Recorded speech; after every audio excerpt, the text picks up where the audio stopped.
You're probably wondering why I look like this. Yeah, I'm grey. Really I am. If you haven't already, go check out my last video on is pornography as bad as slavery? Yes, it is. But I'm not here to discuss that, am I? No. I'm here to discuss the return of the Byzantine Empire in the modern age. So make sure to like, subscribe, and hit that bell, and any other bullcrap stuff you want. So my last video on Byzantium discussed it through post-World War I Greece. Sorry. Yes, post-World War I Greece. Why, you might ask? Or how, you might ask? Well, it's that simple, of course. Greece taking over Turkey, that's why. Sorry if the thing changed a bit. Give me a sec. That's sorry. There we are. As I was saying, post-World War I, Greece takes Turkey. This is discussing Byzantium in World War II.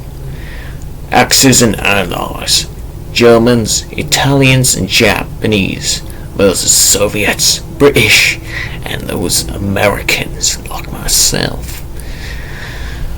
Byzantium prepares for war against the Axis powers, but does not form an alliance with any other nation.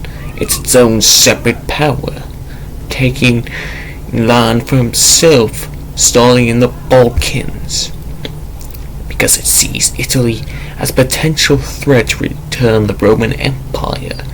Byzantium, seen as the true heir of Rome, decides to fight Italy, those pizza-loving people. And they over-dominate the Italians, claiming finally Rome, truly restoring the Eastern Roman Empire. Germany is seeing this as an opportunity to gain an alliance with a new superpower, tries to form an alliance with the Byzantiums, but fails. The Allies did the same thing, but failed. Russia seen this as a chance to take more juicy land and oil. It claims more Byzantium, but actually gets demolished by the Byzantine Empire, and the Byzantiums take over Crimea, aka the Crimean Peninsula in Ukraine.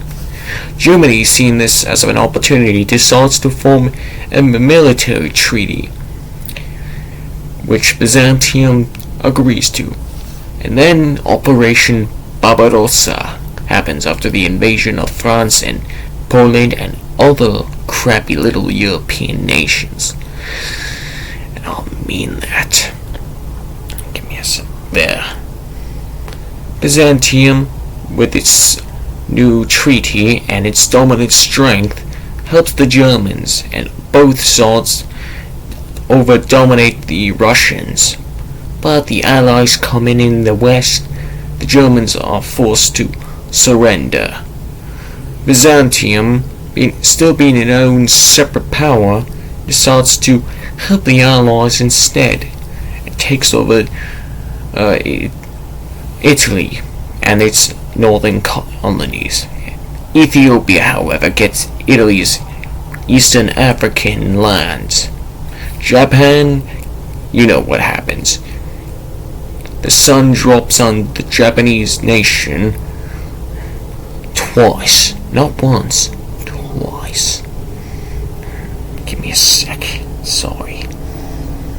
And so Byzantium in World War II gets Italy and as well as the Balkan nations. Soon, when the Cold War will begin, the Byzantine Empire becomes one of the dominant powers in Europe.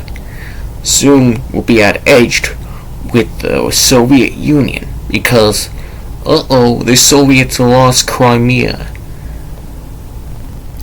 And the Soviets are not pleased. So the Byzantine Empire decides to make its own nukes like America did, sparking the Cold War. Alright.